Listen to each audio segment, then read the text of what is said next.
Welcome, Aubrey, to the bridge. It's so great to have you here. I um I'm excited. We have the most lovely human in common, and Cosma. And Yes. she, as she's done with so many people on the bridge, she has helped bring our worlds. She's helped bridge all of Yeah. us together. And so She always she does. really does. Yeah. She's the bridge herself. She Yeah. totally is. Like it should just be her face. But Aubrey, go ahead and introduce yourself and like tell us a little bit about where you're at and what you do and yeah, go for it. Sure. I'd love to. I'm so happy to be here. Thank you for having me. Thanks to Anne for being this beautiful beacon of Mm. connectivity in the EdTech space and beyond. Um, I guess it's probably redundant to say my name. I'll say it anyways. My name's Aubrey. I have done a lot of things. I've been a lot of places in my past life. That feels very long ago. I was a middle school and high school English teacher. Since have transitioned into ed tech, and I'm currently with Brisk, which is a widely used and widely Oh, loved love me my ed breasts. tech tool. Love breasts. Yeah, it's a great tool. I'm so fortunate and happy to be there and get to push forward this amazing time saving platform for teachers and educators, something that I deeply wish I would have had access to when Mm-hmm. I was grading 200 papers every other week. At Brisk, in particular, I am our field marketing manager. So anytime that you see Brisk at a conference or an event or party, any ways that you see us show up and engage with the community and engage in person, I'm usually the person that's behind that, which is super fun because what an amazing way to get to bridge the gap between education and teachers in a way that brings us together Mm-hmm. in common spaces and creates community and conversation. So I love that, and I'm so grateful to get to do that on a daily And you do basis. it so well. Like you do it with such Thank you. authenticity. Like I want to know how you unlocked that for yourself. Like, how do you go from being a high school English teacher to like marketing for an ed tech company? How interesting. Yeah. Um, wow, so funny. It's funny to reflect on Mm-hmm. that because I think it's such a great reminder that life can change very quickly, very drastically, and you never know what's on the other side. Yeah. And it's just very few. There's like moments that are catalysts, decisions that you make that change your life entirely. And then you reflect back on it and you can pinpoint it back to one moment and say, wow, if I did not make that decision, my life wouldn't be what it It's is right now. crazy. And that's very much what it was for me. So I had been in the classroom for a few years. My first year teaching was in COVID. So that was a very Stop hard, right yeah, now. yep. Very first. I'm talking like Oh, my student teaching semester was the semester that COVID started. So I actually was one of the wow. student teachers whose semester ended early.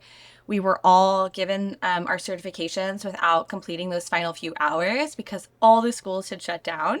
And that meant that I was interviewing for jobs as COVID was at its peak. The world was shut down, Wow. masks were everywhere. That was when I was doing my interviews. You had And to have my wanted very it very first badly if you're like, I you want did, this. yes. Yeah. Yeah. Right. And then my very first year as a true like teacher of record. So world shuts down in Yeah. March. My student teaching ended. I start interviewing for jobs in June. And then I took my first role at a middle school in Lake Travis, Texas, Wow. and started in August. And that was when everyone started that school year virtual. So could not have asked for a more unconventional way to come into Wait, education and to learn to adapt. I want to ask, like, Yeah. were you ready? Like, did you feel like you wanted to do online learning? Like, or were you like, I guess this is what the world's doing? Like, I don't know how, that's a dumb question because I think all of Yeah. us were like, oh, what the hell? Like I want in person. But there's a part of me that wonders, like, being your first gig, like, were you like, okay, this is how it's going to happen or what? Totally. Yeah, it was super weird. It's so weird. I reflect back on it now and like I had Mm-hmm. exposure to a normal classroom. I had Mm-hmm. done teaching for 3 years prior. I had been with a cooperating teacher for many years. Like I had Okay. experienced Okay. that. But as the first time as a teacher of record, absolutely. It was such a strange way to adapt to learning. it was to some degree, there were positives to it, which was Mm. that I almost felt less like I was coming into an environment as someone who was new and knew nothing, because everybody at that time was adapting to something that was Yeah. new. So to some degree, it almost felt a little bit like I had a stronger community from the start because we were all in it Mm. together. But I do look back on it now, and it's so strange because I see the ways that that experience shaped my teaching in really strange ways that I think would only be possible for somebody whose first encounter being a teacher was in that capacity. So, like, for example, when I first started teaching and we were doing virtual Mhm. learning, they had built cubbies around our desks. And it started virtual, but by the first month, we had gone back in person, but with a lot of Yeah. regulations. So we were all wearing masks in the classroom. Everyone had to wipe their desk when they came in and Right. wipe their desk when they left. And the teachers had built-in cubbies around, and we had to teach from our Yeah. desk. And we were also teaching to students in a hybrid capacity. So I had Oh some my students who were in my gosh. classroom. I had some students who were online, which meant I had to teach from my desk. I had to teach in front of a computer, so that my Right. online students had access to me and my in-person students had access to me. And what I learned after all of that was over, I did not feel comfortable by my third year of teaching. Second, maybe somewhere in the middle of my second year, I didn't feel comfortable standing at the front of a classroom, which is such a like standard Oh. practice for Huh. teachers, because for 2 years I had been used to standing in the back. And so my comfort space, the place where I grew and learned to teach and like became comfortable being, was at the back of the Huh. room. And so like that was one of those weird ways where I was like, anyone who had the foundational experience prior, where they were like, for the last 10 Yeah. years, they stood at the front of the room and taught to the class, like wouldn't have No. experienced that. But for me, that's all I had experienced. It was just a super, super weird environment to go into. Of course, I adapted beyond that Sure, when sure, we went back sure. to traditional teaching. But yeah, super, super Well, strange that environment. had to have shaped like that shapes your approach to education like 1,000,000%, because if you're in the back, you're Yeah. not steering the ship. You're letting, I mean, did you find that? Like, were the kids guiding the ship more than you were, or oh, No, no, okay. actually, I just found it was like one of those weird just like changes to the setup where it was strange the back of the room just became the front of the room. So to Oh, some interesting. degree, like I was standing at the front of the classroom, but our front of the classroom became the back of the classroom. Yeah. It didn't help that I had like smart boards on either side. Um, but yeah, it's just like all the students turned to the Oh, back that's and so I stood at the back and I was funny. at that board instead of this board. And I yeah, kind it was of just a love it though. I weird. mean, it kind of like takes our whole traditional approach to the classroom and it's like, actually, there. Yeah. What if there is no front? What if we're just all together? Yeah. Yeah. I had boards on all sides of my room except Wow. for one. So I always found I gravitated to the back board and the side board, but never the front That's board. so funny. And okay, so Yeah. then you moved into this ed tech space soon after that. So Hmm. okay, so tell us how you went there. Yeah. So I guess to kind of full circle what I was saying earlier about these like pivotal Mm-hmm. moments and decisions that really changed the trajectory of your path, I had decided after 4 years that I wanted to make the move. I always felt this like very strong desire and calling towards marketing. I knew very little about it at the time, but I don't know if like anyone out there has ever had a moment where they've just been like, I think I'm meant to do this. I think that's what is meant for me. Yeah, of course. Like these, you don't have the context and you don't know fully the gravity of the choice, but you just feel like calling towards something. And Completely. that's very much how I felt. And Mm, I started applying for jobs. I was qualified to some degree in ed tech with my teaching background, but I didn't have any marketing sure. experience.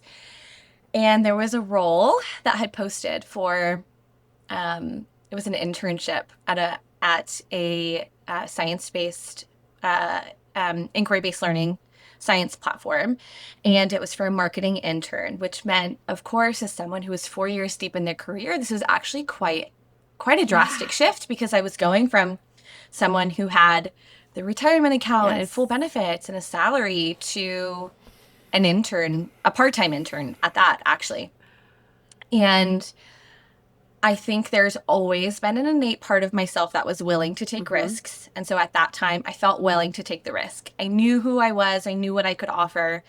And my thought process at that time was if I could just get in the door in 2 months they'll offer me the job, and I'll I love just that. take the pay cut and I'll make it work. Wow. And that was a gamble. Yeah. I've done that a few times in my life where I've had these gambles where I've just said, well, I just know it's going to Yeah. happen, so I'm going to take the risk. I think maybe because sometimes my brain told me it wasn't a risk because I knew what the outcome would be, even though in reality I had no idea what the outcome would Right. be. Well, it's almost like, what's the alternative? Like, you're not going to be successful? Like, absolutely not. So, Totally. okay, got it. Totally. Yeah.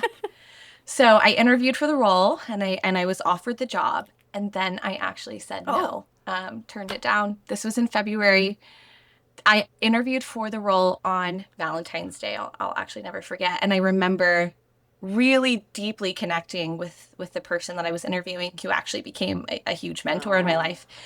And I remember walking out of my classroom. I took the interview in my classroom on my off period. And I remember walking out to my teacher friend across the hallway and being like, I think I'm going to get that job. And I was stressed about it. And lo and behold, a week later, she offered me the job. This was the beginning of okay. March. I accepted. And then about a week later, I turned it Oh my down, gosh. fully removed myself, because the transition out of the classroom at that time was going to be really hard. As you know, if you leave Yes. during your contract, the likelihood that you lose your license is really high. So not only was I going to forsake my benefits and forsake all of these Yeah. things, but I was going to forsake it in a way that also took away this piece of paper that I had worked really hard for. Gosh. And so I said no. And I felt a lot of relief in that moment when I said no. And I went back Mm. to teaching and continued to think that at some point I would leave, but that time wasn't now. And then on spring break, about a month later, I got a text from that person who has become a mentor, who ended up becoming my VP of marketing. And she texted me and she was like, hey, I just, it's been a month. I've interviewed some more people. I really haven't felt excited about them. If it makes sense, we could have a conversation about delaying your start date. You could finish out the Oh, year. wow. And immediately I was like, yes, 100%. Because Oh, then I leave, I don't lose my yeah. license. And I was just so grateful that Yeah. she thought of me and did Yeah. that and was willing to accommodate the schedule. And so then I did end up leaving in May of that year. I didn't re-sign my contract. Um, and I transitioned straight from teaching was the final day, like May Hmm. 15th. And I went straight into this new role. That And makes me that role so became, happy, Aubrey, because like the yeah, flexibility, like you hope for that. You hope for absolutely. the corporate side to have that understanding that like they know what they're getting in an educator. Like the skills are there, Totally. and you just like we are constrained, and nobody, just the fact that they were like, we don't want you to feel compromised in any way, shape, or form. That speaks volumes. That's Yeah, so cool. absolutely. Absolutely. And it was only a testament to what Yeah. I would continue to experience, especially under the guidance and the mentorship of this particular person. But um, yeah, I ended up being in that role for close to a year and a half Wow. and was able to experience excelling in ways that I don't always feel exist in the world of Well, education. tell me more about that. Like, And what were then, you excelling in? yeah, totally. Just, growing and changing titles, Mm, experiencing raises. Like these things don't exist in corporate in a way that can be super validating when you're experiencing yeah. it to feel like you're growing Mm-hmm. and climbing. I don't always feel like that feels possible. And actually, to some degree, objectively, isn't No, possible not with the in the world of steps, education. There's right? very few paths. Yeah, of course. Yeah.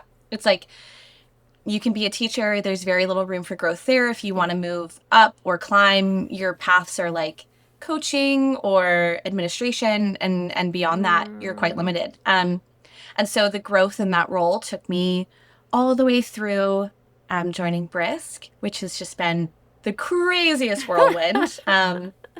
To be in a startup capacity that is like exceptionally high growth, a tool that has an exceptional amount of affinity around it, that is widely loved and widely used, is has been the largest learning moment of mm, my life. And sometimes I sit and I reflect, like I said, to bring all the way back to the beginning, which is that I did say no. I had fully said no. I had fully removed myself. Mm-hmm. And if it wouldn't have been for that one specific person who came Mm. back and said, I see something in you. I'm willing to take a chance on you. Let's talk about how we can make it happen. It was that exact moment in my life and that exact person that opened the door for what my life is now, which is I couldn't have dreamed it. Mm. 4 years ago, if someone had told me that I'd be doing now what I am, I wouldn't have believed them. And yeah, I don't know. Sometimes it makes me almost sick to be like, but I let go of it. Like everything that I have now, I wouldn't have. I said no, and That's if a it wasn't for that trip. person, I wouldn't have any of Is it. there a part Yeah. of you that looks for opportunities to like pay it forward right now? Or you, I mean, there's also this part that's like a trick question because of course you do. But like, are you even at that place where you could, you know? Like that's probably more Yeah, of the question is like, where are you at now? And are you able of to course. how are you able to pay it forward, I should say? Of course. Yeah. I think one of the unique things about my position is that I work fully remote and I work at a remote first Mm-hmm. company, but I am out in person all of the time. Um, I am constantly on the road, constantly traveling, constantly at conferences, connecting with Yeah. educators. And um, I'm not shy about my story. I connect with educators a lot who will ask me, they'll be in the booth and they'll be like, how did you get Yeah. here? Anytime I make mention that I was a former teacher, the first question is like, how did you Yeah. get here? How'd you do it? And I'm the first to, yeah, tell them the exact path that I took, call out the like some bits of the story that Mm-hmm. are a little bit weird or unconventional, and then give them all the resources that I Mm. possibly can give them. I'm like, connect with me on LinkedIn. Let Yes. me send you this page. This person does a bunch of job postings for EdTech. Let me send you them. I have so many DMs in my LinkedIn from educators that I've connected with at I conferences, bet. and sparked a conversation over this very thing. So, in any ways that it's possible, of course, I want to connect and have those conversations. So I guess there's a part of me, oh, there's a big part of me that just wants to like hug teachers and just I've said this Yeah, entire journey through the bridge like this is like my love letter to educators and like giving yeah, them like these kind of micro case studies of different ways of succeeding under the umbrella of education that it doesn't all have to look like a classroom teaching experience to still hmm be able to give back to kids and give back to community and do all the advocacy that we as teachers do. And so, like, how do you? I can't imagine you're sitting there as like the commercial for leaving the classroom. So, like, have you had conversations with teachers where they're feeling almost more invested in the classroom after talking to you? My gosh, Right. absolutely. Especially, right? The conversation is like slightly teed up for me and easy as I am usually having these conversations in the context of all the ways in which we're progressing and making Yeah. education more Yeah. accessible. I don't want to say easier. I think that that is a really challenging term to use because I don't think that being a classroom teacher, and I don't think education will ever be easy, but the ways in which we are opening it up Mm, to be more accessible, to give teachers time back, to make their lives um, more fueled and mm, filled with connection in a way that they've never had time for before. I'm sort of at a crossroads where it's really easy to spark that yeah. conversation because I'm typically always promoting something that does that very thing. So, yes, of course. Anytime that I'm connecting with educators in ways that are talking about how we can change the classroom for the better, how we Yeah. can make it more centered around the human experience, more accessible. Like the burden that teachers have on a Mm, daily basis is immense. I remember my last year of teaching, I had 178 students on my gosh. roster, and I was teaching high Yeah. school, right? We're teaching English, which is one of the heaviest I grading taught lists of ninth all and the 10th grade subjects. English my first year, girl. It is Yeah, wild. 1000%. Wild. Yeah. And I had 85, 86, 87 students with IEPs or Yeah. Oh 504s, gosh. accommodations that I had to meet. And I quite literally felt like I was drowning. Mm, And then on top of it, you're having to create content and you're having to create lessons and you're wanting to make sure that it's engaging. And then you want to make sure that you connect on a deep level with your students and that you're there for them as this beacon of positivity who can yeah. help shape and change lives. It's just like at its core what teaching is like Mm-hmm. that's the powerhouse of teaching. And I had nothing, no resources, Gosh. nothing to guide the way. ChatGPT was not even a thing No. yet. Um, and yeah, I think some of the ways in which, not to change teaching, not to take the human out of teaching, not to take Mm-hmm. the teacher out of teaching, but some of the ways in which we have resources at our disposal now that have taken great care, have been crafted by educators and taken great care to think about Mm. what it is to be a classroom teacher and to build tools and resources that elevate the teaching experience. Yeah. They don't make it easier, but they They elevate what elevate it it. means to be a teacher and they help what it means to execute as a teacher. I'm just so grateful to be a part of that. And so Yeah. I'm constantly talking to educators about that very thing because you're right. So many educators were born to do this, called to do Mm-hmm. this, and have no desire. Like they want to be there for their students. And so connecting on a deep level about actually how we can just help to assist in various ways is a conversation that I never get tired of having. Yeah. So I'm like having one of these two conversations. I'm typically having conversations around resources on how you can like persist on the journey of leaving education if that's what you feel called to Yeah. do, but also how you can really amplify your journey inside the classroom if that's what you feel Yeah. called to do. Yeah. And I enjoy that I get to have both You're of those so conversations on a lucky that daily you can basis. have those. Oh I my know. God. Well, and it makes me wonder too, like how do you stay grounded in your own humanity when you're working in an AI at an AI startup? Yeah. Oh my gosh, I love this question. Okay, my hot take on this, my very, very hot take on this. Something that I think I've also gotten to amplify a lot at Brisk is that AI, especially AI designed explicitly for teachers, puts the human back in the classroom Mm, in a way that it never was before. So, even myself, being an educator who experienced burnout, yeah. who wanted to connect so deeply with my students, but sometimes didn't have the mental capacity, the physical Yeah. capacity to do it. AI, I think, really gives back in that way Mm, where the burnout and the load that teachers experience can help to be lifted so that the human component of teaching, the part that is irreplaceable, can exist now in a way that it never could before. Um, Something that Brisk did recently at a conference was we had this barbecue oh, I was there. I themed saw with. that. That was You were there. gorge. Okay. Yeah. I think why this felt so deeply personal to me was what you sometimes see is everything, it shows up in the same ways over and over again. And I think that barbecue, and just for context for anyone who wasn't there, it was at this conference called ISTE. We did a brisket barbecue. It was grounded on this phrase of like more time for what matters. What matters is not a trade show booth. What matters is not all of these places where you're stopping and visiting and getting free swag. What matters is time to connect. What matters is those moments where you get to have the barbecue, be in the backyard with your friends, share conversations over a meal. Like those are the moments that are really important that oftentimes don't get to happen. And so that's why we grounded in that moment. And I thought that it was just the painting of this like reality that sometimes AI is meant to, sometimes it's painted as a picture of like, we'll do it for you. And Mm-hmm. then there's no need for a teacher. The teacher doesn't exist or the human doesn't exist.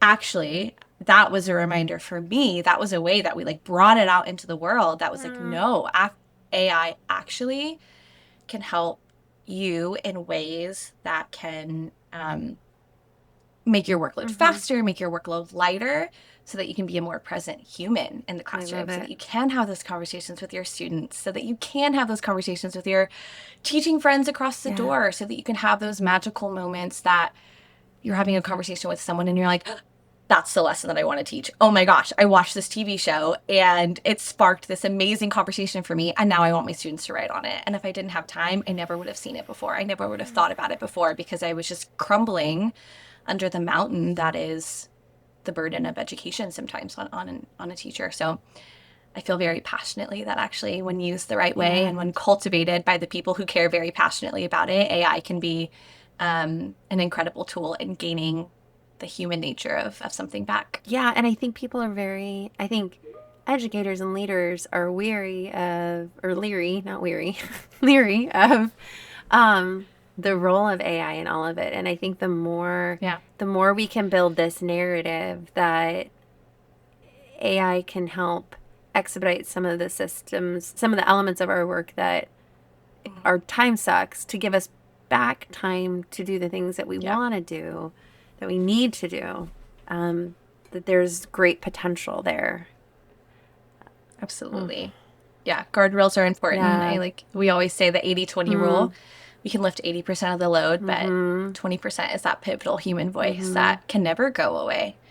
But I oftentimes reflect on it and I wish I could have had access to be more of the human in my classroom, which Mm. sometimes I don't always feel like I got to be. I did, of course, always do it to the best of my ability. And I had the deepest, most foundational relationships with my students. But I do wonder the teacher that I could have been if I would have been able to lift a little bit of that All of burden. us, girl. And I don't know. None of us will. Yeah. Okay, so do you ever see yourself going back into the classroom? Oh my gosh, I talk about this a lot. I actually, I actually have had this conversation quite a few times with a friend and a coworker of mine where I miss Mm. teaching like deeply. I actually think that working in the tech space, working in the corporate world in general, does not give you the same sense of fulfillment that it did when I had students who like wrote me letters at the end of the Yeah. year. Like no one's writing me a letter. And I mean, not the same Yeah. way. They're not writing me a letter that like hits and pulls at my Mm-hmm. heartstrings. I remember my second year of teaching, I connected so deeply with that group that on the last day of school, we had family in town and they wanted to go to dinner. And I had to I was like, I can't go. I'm so sad right now. I cannot be at a dinner with anybody. And I had to go home and just take space to be with my feelings. Wow. And I admit that is something about being in the classroom and being a teacher that I miss Mm-hmm. deeply. And so my answer is I don't know that I would ever fully go Mm-hmm. back to teaching, but my perfect world would be I could continue to do what I am Mm-hmm. now, which is shaping education in ways that I would have hoped that change could have been possible when I was in education. And then I would love to like be a sub, a Oh, part-time sub, or do interesting. something to a Yeah. capacity where I could still have the connection. Um, I also think it would be super fun to sabbatical is not the right word, but like I think it's really important, especially when you're working at companies, at a company that is built for Mm-hmm. teachers. I think it's important to continue to have that voice. Yes. And so I actually think it would be amazing if for a semester or half of a year, um, former educators on the team could go back into the classroom Yeah. to make sure that we're up to date with what it looks like and what it Brilliant. feels like to continue to Oh, shape these tools in the way that we want to see. I would love oh to do my that. God. That would be my That is dream. the dream. And like, it's not that That's the far dream. fetched, you know, it just takes like some No. coordination, some Yeah. partnership. We Yeah. could dream this up, Aubrey. This We can dream it up. We need good It's teachers. Let's do happening. it. Let's do it. Because I agree. Yeah, almost to the capacity of like, you said it's not a sabbatical, but I kind of see it as that, which is like grounding it's going to reinforce the value of the product and the innovation to know that there's like to actually have people on the team that have experienced it in the real world. And Yeah. it just takes a mindset shift. I'm sure there's other corporate reasons why it wouldn't work. But in my mind, it does totally. So, hey, check. In my mind, it does too. So we're aligned. um, okay, before we wrap, I know that you've already said this that like people ask you all the time, how did you get here? And I guess I want to know like what's that response? Like what advice do you have for educators? And I'll frame it with this, okay? When I first set out on this bridge project, there were two distinct groups that I was thinking about. There's one group of educators that are like mid-career, they've been in the profession 10, 15 years. They maybe even got a chance to be a teacher on special assignment or a coach, like a leader, but not like an administrator necessarily, right? And then they find themselves back in the classroom or they find themselves with this ability to lead and guide and mentor and not sure where to place it. And then there's you, actually. There's the educator that's been in the classroom 3, 4 years who's starting to go, is this still what I want?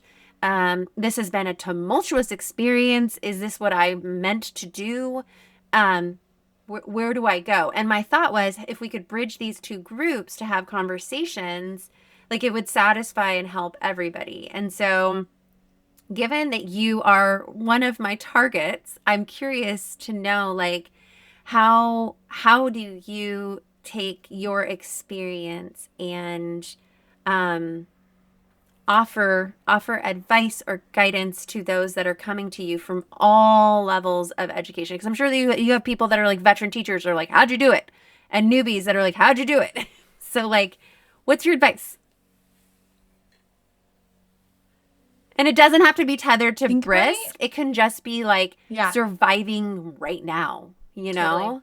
Totally. I think I have two thoughts. One is that I think that teachers are the most exceptionally qualified candidates for virtually any role. Even if you don't have the technical background for it, the refined toolbox of transferable skills that teachers have is so powerful. And so my first piece of advice is like, don't forget that. Actually tether yourself to the fact that you're an incredibly competitive candidate because you have worked one of the objectively hardest jobs that you could possibly imagine, especially in this day and age. My second piece of advice is to, a little bit cliche, but I think, of course, the worst that you can ever hear is no. And nobody is ever creating opportunities for you. You're creating opportunities for yourself. So you have to be hungry and you have to be willing to put yourself out there and say, the worst that can happen is no. Let me send this recruiter this email pitch about myself, because what's the worst that's going to happen? They're just going to say I'm not the right fit for the role and I'm going to move on to the next one. But what's the best thing that can happen? They see something in that email that sparks a conversation and they're willing to hop on a call for me, and it changes my life. And I think you have to just be dedicated enough to and determined enough to go out and say, I'm going to create the space that I want. No one's creating it for me. I'm going to create it. So move out of the way, because here I come and I'm about to just throw everything out because I believe in myself and what I meant to do. I love that. That is so empowering. Thank you, Aubrey, so much for sharing your time, your space, your story. Your heart, because it's so clear. Like you just came alive in such fun ways when you were talking about certain things. It's great. We'll have all your channels and all your contact in the show notes. Any resources that you share that you want to put in the show notes for people. And thank you for doing what you do and being that clearly being a bridge and like a support for educators that they really need. It's good work you do. Likewise. Likewise. Thank you so much for having me and giving me the chance to tell these stories, creating the space for us to even have these conversations. I think I gave you my LinkedIn. So any educators, whether you want to have a conversation about how to become more of a human in the classroom and save that time, or a conversation about how to excel out of the classroom and create space to leave, I'm happy to have a conversation. So anyone's welcome to shoot me a DM on LinkedIn, and I am here. I'm a resource for you. Amazing. Thank you so much for having me. Until next time, my friend. Until next time.